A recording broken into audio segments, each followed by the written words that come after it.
Good day, everyone. We are the Group 13. I'm Engineer De La Cruz. I am Engineer Kanatuan. I'm Engineer Buenape. I'm Engineer Diginio, and we are here to discuss about the nanomaterials biodegradable electroconducting nanowire, its manufacture and uses. So again, good day, and I am here to present the part of introduction.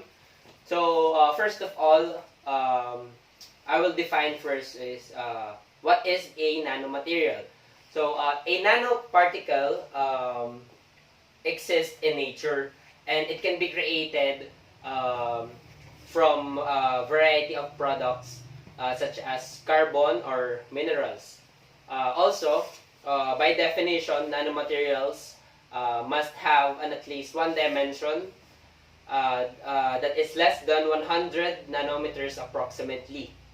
So, obviously, its size is very small, and it cannot be seen by our naked eye, or even with the use of conventional laboratory microscopes. And also, with the size of the nanomaterial, so it is considered to be very small, obviously. So it makes them very useful, more especially in electronics. But later on, we will tackle about the different uses and advantages of the nanomaterials. Next one is the nanochemistry. Nanochemistry is the combination of chemistry and nanoscience. It is said to be the study of atom by atom or extremely small things in chemistry. It is considered also as an advanced area in chemistry that focuses on nanoparticles. So, yun lang yung mga basic knowledge na kailangan natin malaman first bago natin discuss ang nanomaterials, kasi this nanochemistry, siya yung parang study ng buong topic natin ngayon, kasi under na yung nanomaterials. And another one is, nabanggit dito na about sa isang nanowire. So it is said na ang nanowire, based on my research, is just parang similar to the common wires. Pero the difference is its size. So we have, I have said earlier that it is less than 100 nanometers approximately. So for the definition of terms, we have Mr. Buenafe. Definition of terms. First, miniaturization. To make an extremely small size in order to keep volume or weight to a minimum and miniaturize electronic equipment. It's a way to improve heat and mass transfer by two combined effects. Second, nano. A combining form with the meaning very small minute. Using the formation of compound words nanoplankton. In the names of units of measure, it has the specific sense of billion.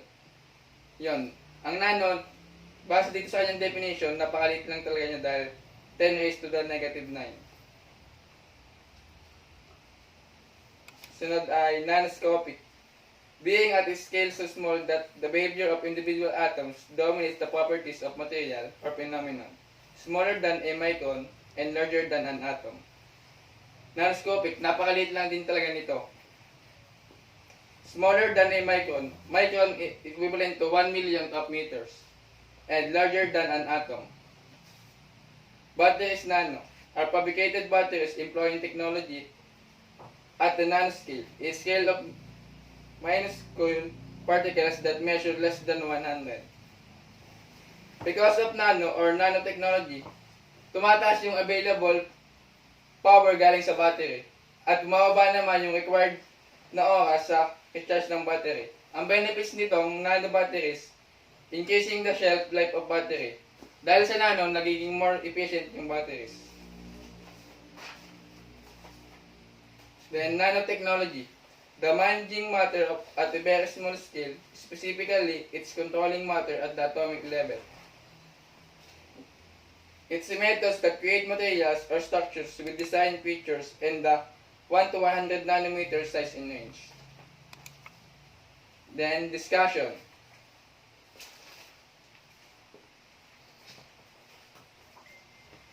Nanomaterial ay related sa nanowires na kung saan mayroong electrical conduction at ito ay biodegradable. Kaya nasabi dito sa discussion na nanowires are biodegradable. Biodegradable ito kasi nakakapag-degrade ito ng mga living organisms at provided with the self-propelling properties. According sa mga invention, ang nanowires ay maraming nakikitang application, both nanoscopic and macroscopic. Nagagamit din ito sa mga sensor para makapag-detect ng chemical or biological species. Pwede din itong magamit sa nanobatteries para makapag-transform ng solar energy into electricity. Pwede din ito sa radio systems, identification at application sa molecular electronics. At itutuloy ni partner Kanatuan ang discussion. So yun, nabanggit na ni Danilo kung ano yung nanowires yung aming topic. So ngayon, i-continue ko lang yung kanyang mga sinabi. Ang mga nano object kasi o yung mga maliliit na yung ganon, they have generally have novel properties. Kung ikukumpara natin dun sa mas malalaking object, sila yung mas maliliit, so may mas novel silang yung characteristics. Tapos, marami ding field na pwedeng applyan ng nanowires o ng nanomaterials. Ito yung electronics, microelectronics, optics, medicine, pharmacy, cosmetics, automobile, aeronautics, at saka madami pang iba. Ngunit, sinasabi din ayon sa aming research na kakonti pa lang yung nagagawa na tungkol sa biodegradable na nanowire. So, yung mga nanowire na existing ngayon ay may issue siya sa public health. Na kasi nga siya ay maliliit, pwede siyang makapasok through dermal, respiratory, and digestive routes. And their presence in the cell tissue could prove in the long term, pwede siyang maging dangerous.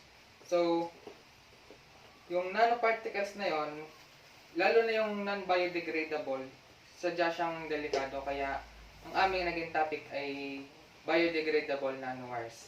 So, para naman sa importance at saka application nito ay si Christian de la Cruz ang magre-report. So nabanggit na ng aking mga kasamahan about sa introduction ng nanomaterials and some discussion. So ngayon, tatakal naman natin yung importance or application ng nanomaterials. So first was endowed with electrical conduction properties are biodegradable. In foregoing view of our investors in the past times, ang nanowire have a great contribute to everything. Because that's why from the word endowed, it means is supporting or giving some extra contribution so that mas mapapano pa natin, mas ma-improve pa natin, and ang okay naman sa kanya is biodegradable, which means nabubulok naman siya or na-decompose. So next was that these nanowires can be used on nanoscopic, microscopic, and macroscopic scale.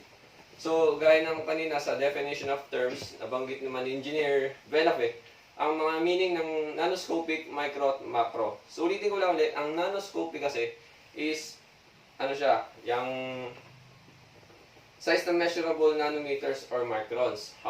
Then, sa microscopic naman, from the word micro, which means small, then, kadalasan, pag sinasabing microscopic, is, ang makakita lang yan is, yung microscope.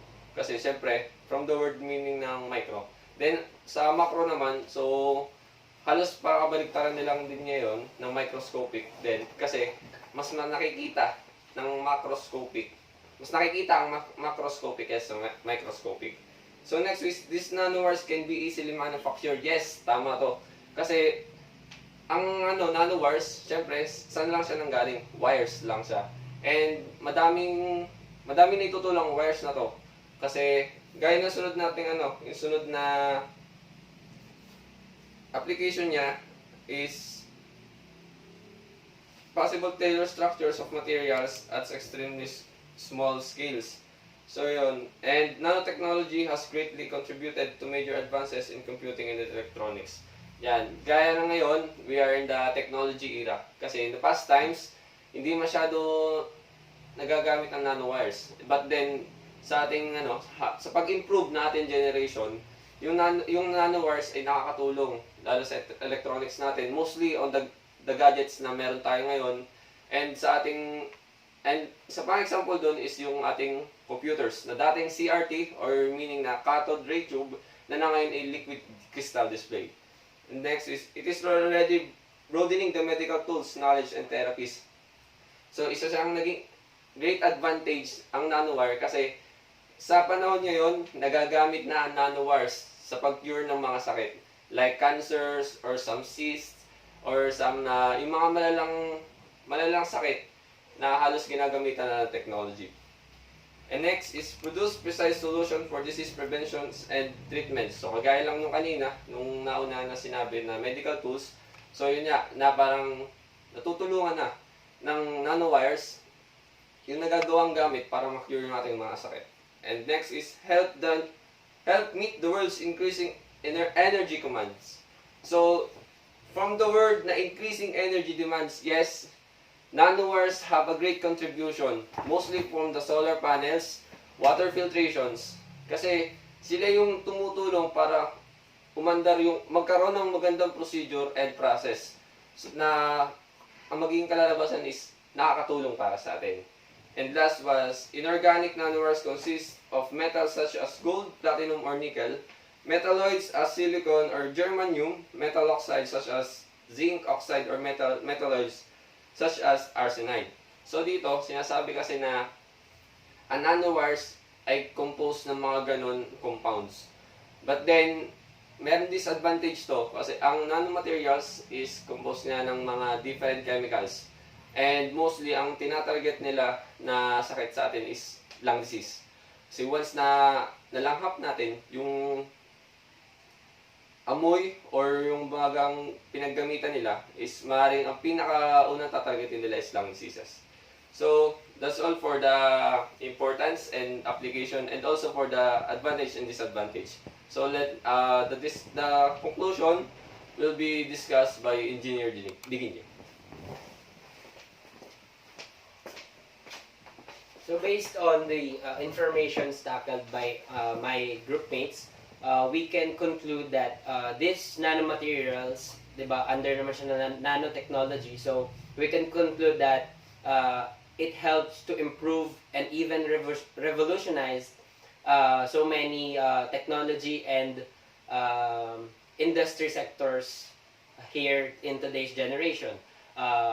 It applies to almost all of the fields, maybe even in electronics, in medicine, in environment, because it is said to be biodegradable in automobiles and etc. So, masasabi natin na it is very effective and very useful, although merong mga disadvantages na nabanggit namin or hindi pa namin nababanggit kasi syempre lahat naman ng bagay ay although useful ay nagkakaroon ng disadvantages, pero the fact na yung improvement na naibibigay niya sa world natin ngayon, so masasabi natin na very useful siya and yung impact na naibigay ng nanomaterial is very sustainable.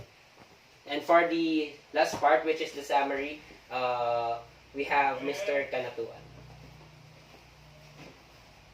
So, to summarize our report, nalaman natin na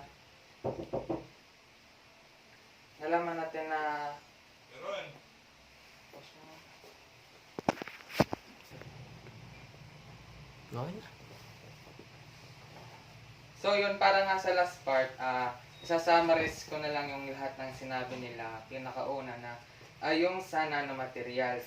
Ito nga daw ay yung nag-exhibit siya ng characteristics na hindi natin makikita sa anumang mas malaking bagay o na wala siyang nanoscale features. Ang nanomaterials kasi, sabi daw kanina, ay siya yung nag-i-increase siya ng strength, chemical reactivity or conductivity. Ibig sabihin, mas maganda siyang gamitin kaysa dun sa mga traditional natin ginagamit. So, yung mga remarkable properties niya ng nanowire ay pwede siyang application ng nanoscopic at macroscopic. Yun ay nasabi na rin kanina. Yun. Tapos, marami siyang pwedeng paggamitan na field. Lalo na ngayon na tayo nasa 21st century na. Then, nung sa aming research, pinipilit na manap ng ang topic namin ay biodegradable para siya ay hindi na natin kailangang maghanap ng paraan para siya ay ma-decompose ng may hazardous chemicals or waste na kasama. Kaya ginagawa na naghanap kami ng waste para hindi na mangyari yon. Yun ang naisip namin ay biodegradable. Gawing biodegradable siya. So, next naman ay nanotechnology is helping us to considerably improve, even revolutionize many technology and industry sectors.